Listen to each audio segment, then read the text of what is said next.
Hello, Loki.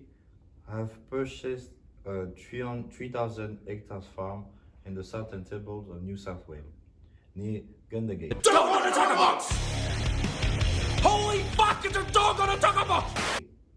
It has an average rainfall of 700 milliliter, with a slightly summer dominance, and I have high acidity of 4 to 5. My land is split between deep alluvial soil and mountainous swallow soil.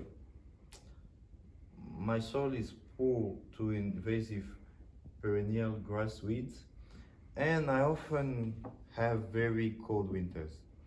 I need an agronomist to give me some advice on how to manage it. Can you help me, please? Yeah, mate, no worries. Hello, Loki. My soil is really acidic. What can I do? G'day, Kev. Well, to start with, we'll line hard really early so we can get the pH up around 6. Then we can start to grow whatever you like.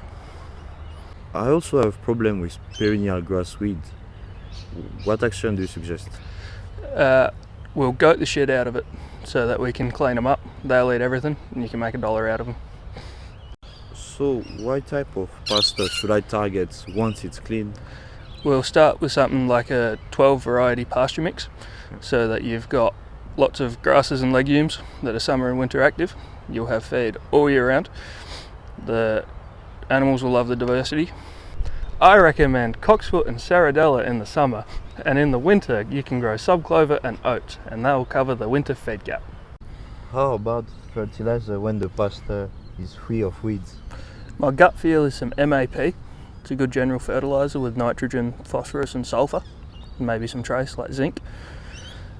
You'll be able to boost your good stuff, or you'll be able to fix some areas that are underperforming, but you only find that out by doing soil tests and mapping, and that might show that you need some other fertilizer anyway.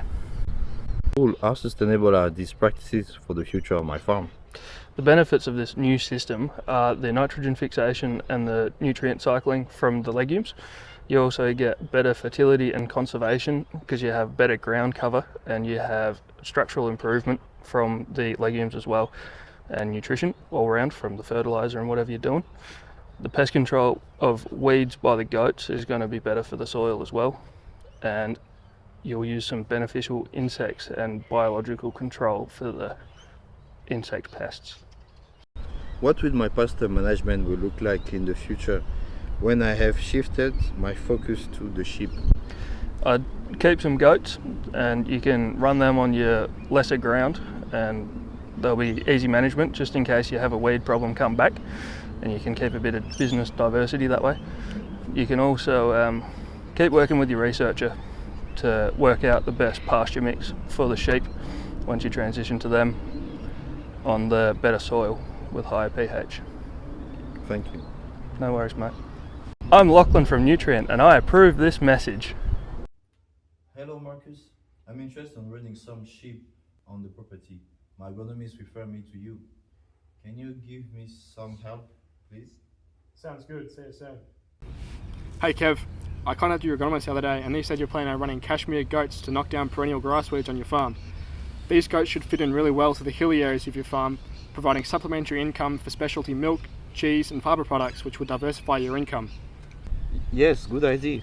How should my sheep herd be split? Alright, to further mitigate your risk, I'd say splitting 70-30% with purebred merinos and Suffolk crossbreds for specialty wool products and some meat production on the side as well. What stocking rates and feeds should I be running on?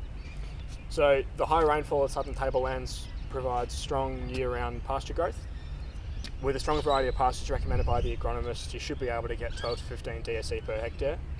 This means you need about 120 megajoules of metabolisable energy per hectare per day. And then that pasture composition that the agronomist recommended really should tick off all the energy and nutrition requirements that the sheep should have. They need about 2.5% body weight in feed and about an average crude protein percentage of 12%. These sheep will be grazed in a rotational system which prevents overgrazing and reduces the need for costly supplementary feeding by reducing or by increasing pasture regrowth. And then this system would also balance your feed availability with your stocking rate.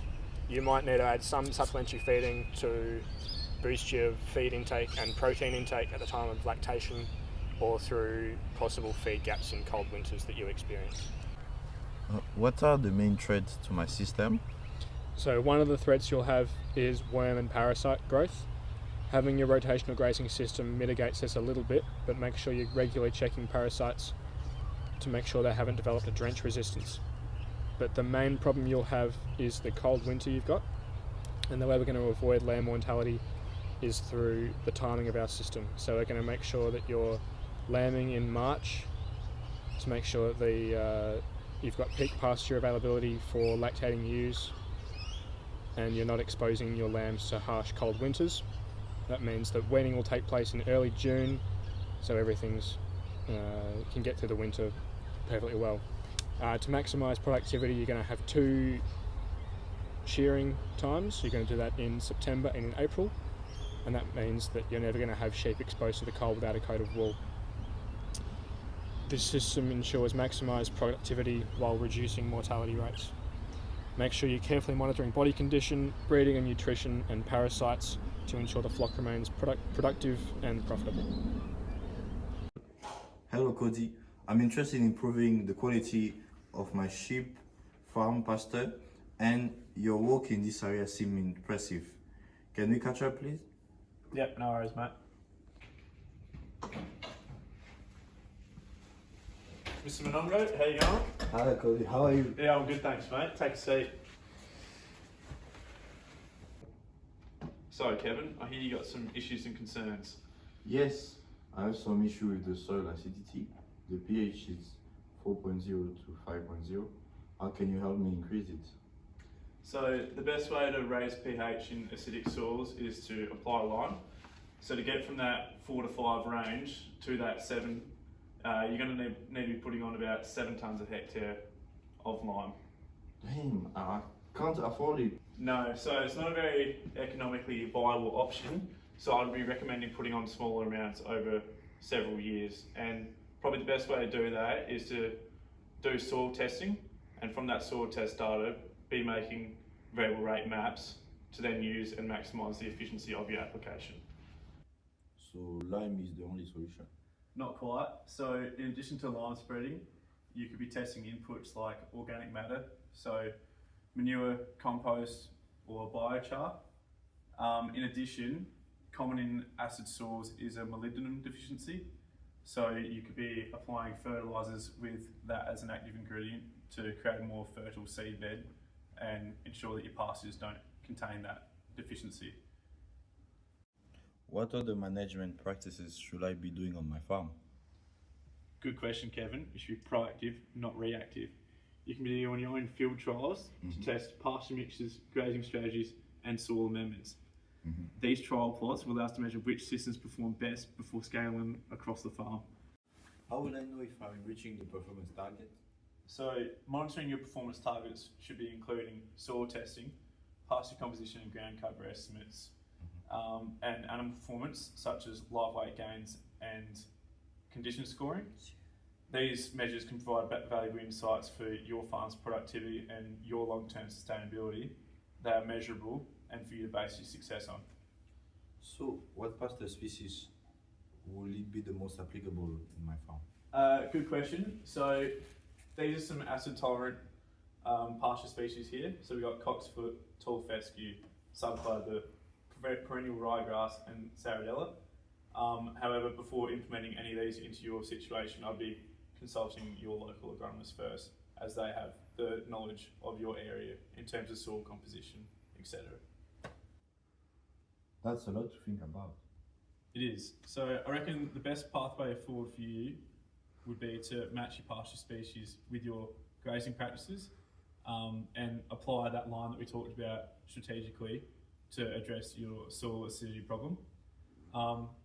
And those trial plots that we talked about before would also help you monitor results and guide which practices deliver the greatest benefits for your operation. Thanks for your help, Cody. You're welcome. Thank you everything guys. I got all the information I needed. I spoke with the agronomist. the researcher and the animal science, I'm pretty sure I will have a good idea what to do in the future.